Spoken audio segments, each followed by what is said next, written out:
नमस्कार बच्चों। जैसा कि ईएसबी ने मध्य प्रदेश सरकार द्वारा की जाने वाली भर्तियों की साल भर का कैलेंडर अभी हाल ही में जारी किया था, जिसमें जो सबसे पहली भर्ती रखी थी वो समूह 1 उप समूह 2 की भर्ती उन्होंने रखी थी और उसमें बताया गया था कि इसकी परीक्षा संभावित फरवरी में हो सकती है।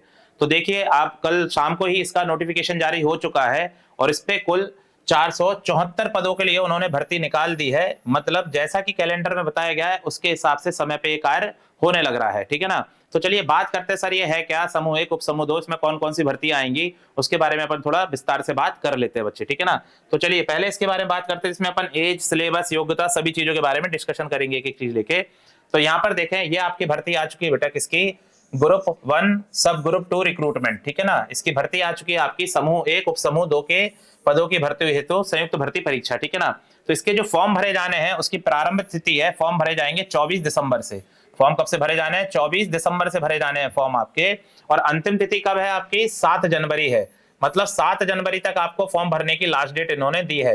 अब फॉर्म भरते समय कुछ गलती हो जाए तो उसके लिए संशोधन की जो डेट रखी है इन्होंने, संशोधन करने की डेट कौन सी है? 24 दिसंबर 2025 से। मतलब 24 दिसंबर से फॉर्म भरना चालू होंगे और उसी दिन से डेट चालू हो जाएगी कि अगर फॉर्म में कुछ करेक्शन करना है तो आप कर लो। और इसकी लास्ट डेट कब रहेगी? अंतिम तिथि कब है संशोधन की? संशोधन की अंतिम तिथि है बेटा 12 जनवरी 2026।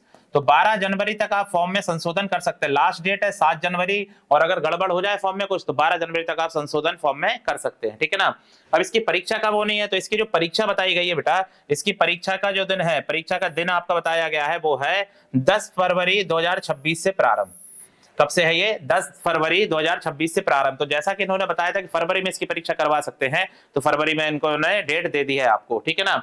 अब बाकी चीजें जान लेते हैं कि इसके फॉर्म की क्या फीस लगती है। तो ये अलग अलग है, 500-250 रुपए के हिसाब से, कोई शुल्क नहीं, उसके हिसाब से अलग अलग चीजें हैं। अपन इसमें काम की जानकारी ले लेते हैं कि सर इसमें परीक्षा का क्या शेड्यूल रहेगा।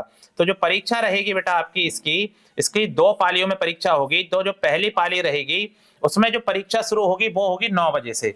9 से 12 3 घंटे का पेपर रहेगा। 9 से 12 3 घंटे का पेपर रहेगा। और सुबह आपका अगर 9 बजे पेपर है तो 7 से 8 रिपोर्टिंग टाइम रहेगा, कि मतलब 7 से 8 बजे के बीच में आपको सेंटर पहुंच जाना है। परीक्षा 9 बजे शुरू होगी और 12 बजे तक 3 घंटे की आपकी परीक्षा रहेगी। इसी तरह जो दूसरी पाली है, जो दोपहर में पेपर होगा, वो पेपर कब से होगा? 2:30 बजे से लेके 5:30 बजे तक। कब से होगा बेटा? 2:30 बजे से लेके कहां तक? 5:30 बजे तक। ये भी पेपर 3 घंटे का होगा दूसरी पाली का। तो मतलब जो पेपर की शिफ्ट है वो कौन सी है?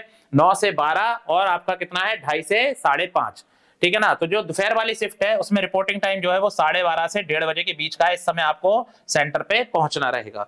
तो ये आपके पेपर का शिफ्टिंग का रहेगा इसमें। ठीक है ना। इसके बाद अगर अपन आगे चर्चा कर लें तो हमारे पास में जो यहाँ पर भर्ती दी गई है उसमें क्या रहेगा, पेपर का फॉर्मेट और किस तरह से परीक्षा में सिलेबस क्या रहेगा, क्या सवाल पूछे जाएंगे, इसके बारे में अपन जानकारी ले लेते हैं थोड़ी। कि तो जो समूह 1 उप समूह 2 है, ठीक है ना, उसमें जो रहेगा आपके पास में 200 नंबर का पेपर होगा। कितने नंबर का पेपर होगा बेटा? 200 नंबर का पेपर होगा। कितने नंबर का पेपर होगा? 200 नंबर का क्या होगा? पेपर होगा। 2 अलग अलग होंगे, एक में रहेंगे 100 नंबर और एक में रहेगा 100 नंबर। ठीक है ना। 2 पेपर होंगे 100-100 नंबर के, 2 पेपर होंगे आपके पास। तो जो पहला पेपर रहेगा उसमें क्या क्या पूछा जाएगा? आपका सामान्य ज्ञान, सामान्य हिंदी, सामान्य अंग्रेजी, सामान्य गणित, सामान्य तार्किक योग्यता, सामान्य विज्ञान, सामान्य कंप्यूटर ज्ञान। तो ये जो सारे रहेंगे आपके, ये किस में रहेंगे? पहले पेपर में, जो कितने नंबर का होगा? 100 नंबर का। वही सब सिलेबस जो आप पढ़ते हो, हिंदी, जीएस, साइंस, मैथ्स, ये सारी चीजें रहेंगी उसके अंदर। दूसरा जो रहेगा यहाँ पर मेन, जिसकी आपको जानकारी लेनी चाहिए, वो है संबंधित विषय। संबंधित विषय का कितने नंबर का पेपर होगा? 100 नंबर का। मतलब ये तो सबके लिए कॉमन रहेगा। और ये कैसा रहेगा आपका? संबंधित विषय। संबंधित विषय का मतलब क्या, उसके बारे में हम आपको जानकारी दे देते हैं कि संबंधित विषय का मतलब क्या है। जैसे मान के चलो 1 से लेके 80 पदों पर भर्ती आई है। ठीक है ना। कितनी है? 1 से लेके 80 पदों पर भर्ती आई है। मतलब पोस्ट कोड आपका 1 से चालू होकर कहां तक है? 80 तक है। तो 80 भर्तियां इन्होंने निकाली है इसके अंतर्गत, जिसमें अपन ने कुछ एग्जांपल के लिए लिया है। जैसे हमने पोस्ट कोड 79 लिया है यहाँ पर। ऐसे 1 से लेके बेटा 1 2 3 से लेके कहां तक पोस्ट कोड है? 80 तक। कुल 80 तरह की भर्तियां निकाली है इन्होंने। तो अपन यहाँ पर जो बात कर रहे हैं वो किसकी कर रहे हैं? पोस्ट कोड 79 की। जो भर्ती किसकी है आपकी? सिस्टर ट्यूटर की है। किसकी है? सिस्टर ट्यूटर की भर्ती है आपकी ये। ठीक है ना। और इसके पद कितने निकाले गए हैं बेटा? 218 पद निकाले गए। कितने निकाले गए हैं? 218। और ये भर्ती सिर्फ किसके लिए है? महिलाओं के लिए है। ये भर्ती सिर्फ किसके लिए बेटा? महिलाओं के लिए। तो मतलब 218 पद इसमें निकाले गए हैं। तो यहाँ पर आप देख सकते हैं कि किस किस तरह से इन्होंने भर्तियों को बांटा हुआ है। तो इसका जो वेतनमान रहता है वो कितना रहता है बेटा? 42,700 लेवल 10 ग्रेड पे रहेगा आपका, ठीक है ना। अब इसमें शैक्षणिक योग्यता क्या मांगी है कि क्वालिफिकेशन क्या होना चाहिए आपकी? तो क्वालिफिकेशन क्या है? एमएससी मांगा है नर्सिंग से। एमएससी किससे मांगा है? नर्सिंग से मांगा है।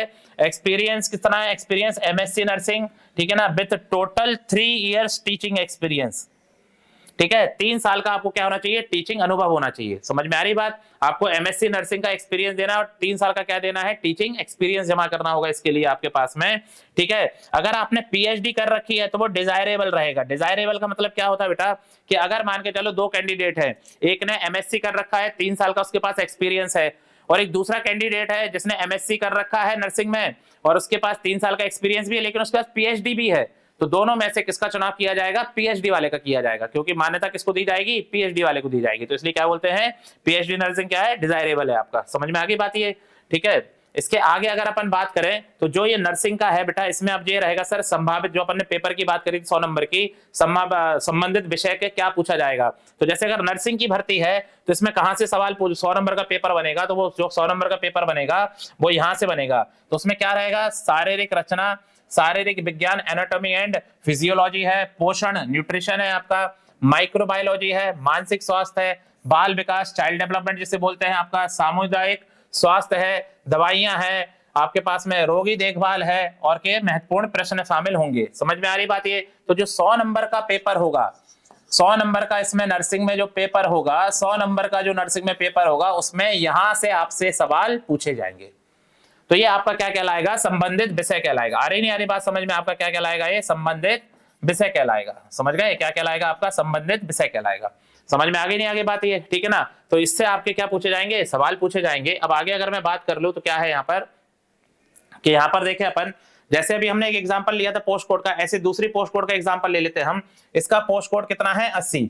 इसका पोस्ट कोड 80 है और यहाँ पर इसका क्या नाम है? सहायक सांख्यिकी अधिकारी। क्या है बेटा? ये सहायक सांख्यिकी अधिकारी है, जिसमें कुल कितने पद निकाले इन्होंने? 45 पदों पे भर्ती निकाली है। कहां कितने पद हैं यहाँ जानकारी दे रखी है।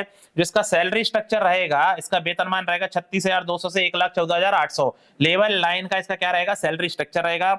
और शैक्षणिक योग्यता में अगर अपन बात करें तो यहाँ पर उन्होंने बताया है कि किसी भी मान्यता प्राप्त विश्वविद्यालय से अर्थशास्त्र, सांख्यिकी, वाणिज्य, गणित अथवा समाज शास्त्र विषयों में से किसी एक विषय में कम से कम द्वितीय श्रेणी में ग्रेजुएशन होना चाहिए आपकी, ठीक है ना। इतने सब्जेक्ट हैं आपके, इनमें से किसी भी एक सब्जेक्ट में आपकी सेकंड डिवीजन से ग्रेजुएशन होना चाहिए।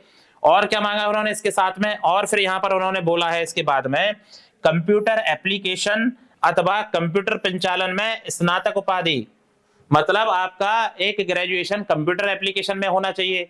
और फिर क्या बोला? या फिर अगर ये नहीं है तो क्या होना चाहिए? पीजीडीसीए अथवा समकक्ष, मतलब पीजीडीसीए या इसके इक्विवेलेंट कोई आपके पास में कोर्स का सर्टिफिकेट होना चाहिए। समझ में आ रही बात ये? या तो आपके पास में क्या हो, ये हो ग्रेजुएशन हो सेकंड डिवीजन में, फिर कंप्यूटर एप्लीकेशन हो आपके पास में ग्रेजुएशन में। अगर वो नहीं है तो उसके बराबर क्या होना चाहिए? आपके पास में पीजीडीसीए का कोर्स होना चाहिए या उसके बराबर कोई कोर्स का सर्टिफिकेट आपके पास में होना चाहिए। क्लियर है बात इतनी? अब इसमें जो संबंधित विषय रहेगा उसमें आपसे कहां से सवाल पूछे जाएंगे। जैसे इसका भी पेपर बनेगा 100 नंबर का, 100 नंबर का पेपर आएगा नहीं आएगा? तो आपने 100 नंबर का जो पेपर दोगे वो अगर आप अर्थशास्त्र से हो तो यहां से सवाल पूछेगा, सांख्यिकी से हो तो यहां से पूछेगा, वाणिज्य से हो तो यहां से पूछेगा, गणित है तो यहां से पूछेगा, अगर यहां से हो तो यहां से पूछेगा, और कंप्यूटर एप्लीकेशन के क्वेश्चन हो सकते हैं उसके अंदर। बात समझ में आ रही है? तो ये सारी जानकारी आपके लिए रहेगी कि आपके पास संबंधित विषय का मतलब होता क्या है। अब इसके बाद अगर बात करें आयु सीमा, तो आयु सीमा है 18 से 40 वर्ष, और जहां एज रिलैक्सेशन है वहां 18 से 45 वर्ष। तो 5 वर्ष की आयु सीमा की छूट दी गई है बेटा उसमें। फिर इसके बाद में अगर अपन देखें तो इस तरह से ये नोटिफिकेशन आया है बेटा पूरा का पूरा, जिसमें आपके पास में यहाँ पर ये भर्तियों के बारे में बताया गया है। सीएमसी के टेलीग्राम चैनल पे अपडेट कर दिया गया है, वहां जाके आप ये सारी चीजें देख सकते हो, ठीक है। और आगे देख लें इसमें क्या चीजें आपके काम की। तो ठीक है, ये सारी जानकारी आपके काम की थी बच्चे। उम्मीद कर रहे हैं आपको इस पोस्ट के बारे में पता चला होगा कि भाई क्या है यहाँ पर, कौन सी जानकारी दी है, कैसे पेपर होगा, क्या संबंधित विषय का मतलब होता है, फॉर्म भरने की तिथि क्या है, सारी चीजें आपको क्लियर हो गई होंगी। और भी इसी तरह की अपडेट आपको देते रहेंगे। ईएसबी के कैलेंडर ने जारी करके पहली भर्ती ये बता दिया है कि सारे पेपर समय पे करवाने वाले हैं वो, तो उनके लिए तैयारी करें, बेहतर से जुड़ जाएं आप। सीएमसी इंदौर एप्लीकेशन डाउनलोड करें, वहां पर आपको करंट अफेयर और बाकी आपको मोटिवेशनल और अदर वीडियोस भी वहां पर मिल जाएंगे। तो सीएमसी इंदौर एप्लीकेशन डाउनलोड करें और सीएमसी इंदौर यूट्यूब चैनल के साथ जुड़े रहें। समय समय पर आपको अपडेट दी जाएगी सभी चीजों के बारे में। धन्यवाद।